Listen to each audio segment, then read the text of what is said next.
Iran America जंगबंदी के Islamabad MOU पर अमल दरामद के लिए तकनीकी मुज़ाकरात का अगला दौर है। वज़ीर-ए-आज़म शहबाज शरीफ और फील्ड मार्शल सैयद आसिम मुनीर की अमरीकी नायब सदर JD वेंस से मुलाकात में विटकॉफ और जेड कुशनर भी मौजूद हैं। इसी हवाले से बातचीत करने के लिए हमें ज्वाइन किया है दिफाई तज्ज़ियाकार अब्दुल्ला गुल साहब ने। बहुत शुक्रिया सर, आपके कीमती वक्त का। अहम दौर जो है वो इस वक्त जारी है स्विट्ज़रलैंड में। सर, जिस तरह से अमरीकी वफ्द की मुलाकात हुई खुशगवार माहौल में पाकिस्तानी वफ्द के साथ, वज़ीर-ए-आज़म शहबाज शरीफ भी वहाँ मौजूद थे, फील्ड मार्शल साहब भी थे, एक दूसरे को गले लगाया, खुशगवार जुमलों का तबादला किया, हंसते मुस्कुराते, किस तरह से देखते हैं आप और क्या कहेंगे? अल्हम्दुलिल्लाह, बहुत अच्छी बात है जी। और मैं पाकिस्तान का शायद वो पहला आदमी था जिसने सुबह 11:10 पे मुख्तलिफ चैनल पे ये बात की थी कि JD वेंस आएंगे। उसकी वजह ये थी कि वज़ीर-ए-आज़म का जाना, फील्ड मार्शल का जाना, उधर से मेक श्योर करवाना कि ईरानी वक्त जरूर आए, उसके लिए वजीर दाखिला को वहाँ भिजवाया गया, जिसने सफर किया हमरा ईरानी क़यादत के स्विट्जरलैंड के लिए, क्योंकि स्विट्जरलैंड से ईरान का भी इतना ही वक्त ट्रेवल टाइम लगता है जितना अमेरिका से स्विट्जरलैंड का।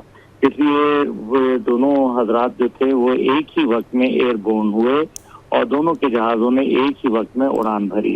जब अमेरिका को ये पता चल गया कि ईरानी वफ्द आ रहा है और ईरान को पता चल गया कि अमेरिकी वफ्द आ रहा है, और इस दौरान में पाकिस्तान के वज़ीर-ए-आज़म भी वहाँ पहुँच चुके थे, फिर वज़ीर-ए-आज़म साहब जो है वो आए और उन्होंने ज़ाहिर है ईरान के साथ बातचीत की इस दौरान में।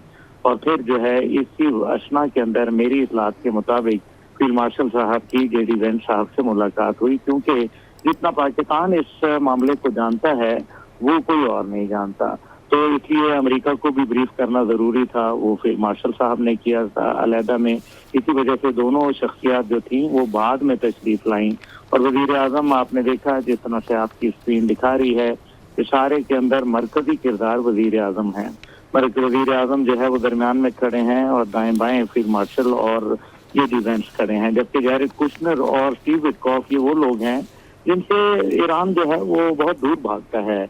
इन दोनों के जब ये आ रहे थे पाकिस्तान अप्रैल में, तो दोनों से मुलाकात करने के लिए ईरान ने माजरत कर ली थी, और उस टाइम पे लबनान का भी मामला आया था। तो लबनान के ऊपर जब अमेरिका ने वो शिक निकाल दी थी, तो उसके ऊपर भी जो है वो ईरान का वक्त नाला हो गया था और उन्होंने पाकिस्तान आना जो है उससे किनारा कर लिया था।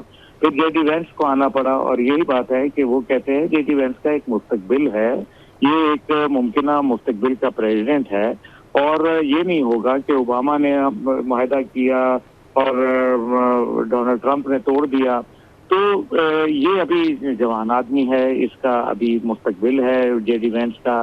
दूसरी जानिब विटकॉफ और जेरेड कुशनर तो सियासी लोग भी नहीं हैं, ये तो एक ट्रंप के बस उनकी जो छत्र छाया में पल रहे हैं और अपना एक किरदार अदा कर रहे हैं।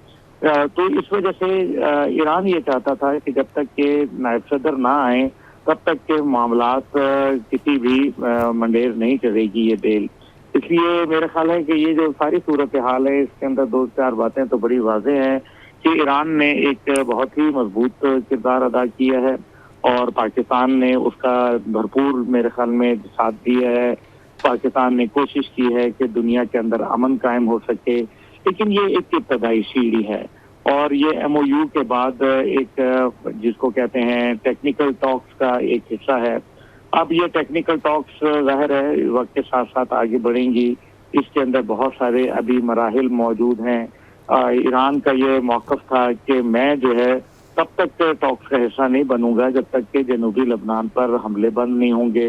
दूसरा ये था कि जी हमारे जो पैसे अपने फ्रोजन एसेट्स हैं उन पे आप हमें क्यों नहीं आप हमारे अदा कर रहे। और तीसरा ये था कि जो उनके $300 बिलियन के जो एक कंसोर्शियम बना के उनका एक किस्म का हर्जाना अदा करना है, उनकी तामीर नौ करनी है अमेरिका ने, उसके ऊपर क्या मौक़िफ़ होगा, उसके ऊपर वो पैसे कब रिलीज होंगे।